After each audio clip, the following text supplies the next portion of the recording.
Assalamualaikum warahmatullahi wabarakatuh. Sobat Kicau Mania dimanapun Anda berada, di video kali ini saya akan berbagi pengalaman tentang bagaimana caranya merawat murai batu yang saya lakukan sehari-hari. Bagi Sobat Kicau Mania yang mau tahu prosesnya seperti apa, simak terus video ini. Oke, sebelum kalian menyimak video ini, ada baiknya dukung terus channel kami dengan cara tekan tombol like, kemudian subscribe, dan tombol loncengnya ditekan juga. Serta silakan bagikan videonya jika menurut kalian video ini bermanfaat. Dan buat Sobat Kicau Mania yang belum mengerti, silakan tulis di kolom komentar di bawah video ini. Selain settingan, perawatan pada murai batu adalah hal yang tidak boleh kita sepelekan. Mungkin pembahasan dalam merawat murai batu sudah banyak dikupas atau dibahas oleh para senior Kicau Mania. Di video kali ini saya akan membahas perawatan murai batu yang saya lakukan sehari-hari, di mana perawatan tersebut seperti embun, mandi, jemur, dan pengumbaran.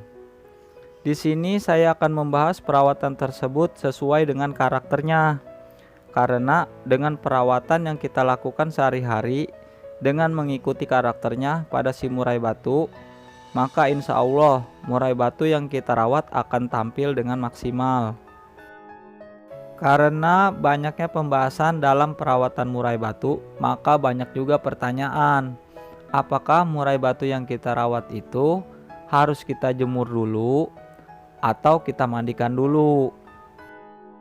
Menurut saya, apapun bentuk perawatannya, kita sebagai perawat harus mengetahui pola rawatan seperti apa yang bagus untuk murai batu kita, dan berapa takaran atau porsi dari jemur dan mandi untuk murai batu yang kita rawat sehari-hari. Yang pertama, masalah pengembunan. Apakah setiap murai batu wajib kita embun? Menurut saya iya. Murai batu yang rajin diembun akan bertambah gacor. Ada juga pertanyaan, apakah pada saat proses penggacoran atau proses menaikkan birahi murai batu tetap kita embun? Menurut saya tetap kita embun. Pengembunan tidak saya lakukan ketika cuaca lagi buruk. Banyak pertanyaan yang diajukan oleh sobat-sobat Kicau Mania, kapan waktu pemberian jangkrik di pagi hari? Apakah ketika pas pengembunan atau pas penjemuran?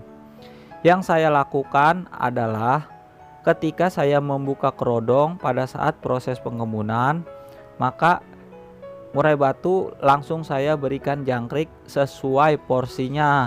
Misalkan takaran jangkriknya 55, ya saya berikan 55. Jika takaran jangkriknya 77, maka langsung saya berikan 77 pada proses pengembunan. Yang kedua adalah penjemuran. Penjemuran yang saya lakukan, saya sesuaikan dengan tingkat birahi dan emosi pada si murai batu yang saya rawat. Jika saya merawat murai batu yang memiliki sifat birahi dan emosinya mudah naik, maka saya hanya menjemurnya hanya setengah jam. Bahkan ada murai batu yang saya rawat tidak pernah saya jemur sama sekali. Tetapi apakah tanpa penjemuran murai batu durasi kerjanya akan maksimal? Kerja dari awal sampai akhir. Murai batu yang saya rawat tanpa jemur kerja dari awal sampai akhir penilaian atau istilahnya tanpa ngetem. Lalu bagaimana dengan murai batu yang memiliki tingkat birahi dan emosi yang susah naik? Biasanya saya menjemurnya maksimal 2 jam. Jadi intinya penjemuran harus kita sesuaikan dengan karakternya. Terus amati setiap perubahannya. Apakah perlu penjemuran atau tidak? Yang ketiga adalah pemandian. Pemandian di sini adalah untuk proses penyetabilan birahi dan emosi. Bagaimana caranya kita mengetahui kapan murai batu kita harus mandi? Untuk murai batu yang dalam proses tahap penggacoran, biasanya saya memandikan hanya seminggu sekali. Kenapa saya mandikan hanya seminggu sekali? Karena untuk meningkatkan birahi dan emosi si murai batu, agar suhu pada si murai batu itu menjadi lebih panas dan murai batu akan menjadi lebih gacor. Bagaimana dengan murai batu yang sudah gacor? Biasanya jika saya baru mendapatkan murai batu dan belum tahu jadwal mandinya seminggu berapa kali, biasanya dalam 1 minggu itu setiap hari saya masukkan murai batu ke dalam keramba. Saya berikan waktu 30 menit apakah murai batu mandi atau tidak. Jika tidak, saya masukkan kembali. Jika mandi, saya biarkan. Dalam proses seminggu itu, kita akan mengetahui apakah murai batu kita mau mandi setiap hari, atau seminggu 2 kali, atau seminggu 3 kali. Jadi intinya, saya tidak pernah ada paksaan atau tidak pernah menyemprot murai batu untuk mandi. Jika tidak mandi, ya saya biarkan saja.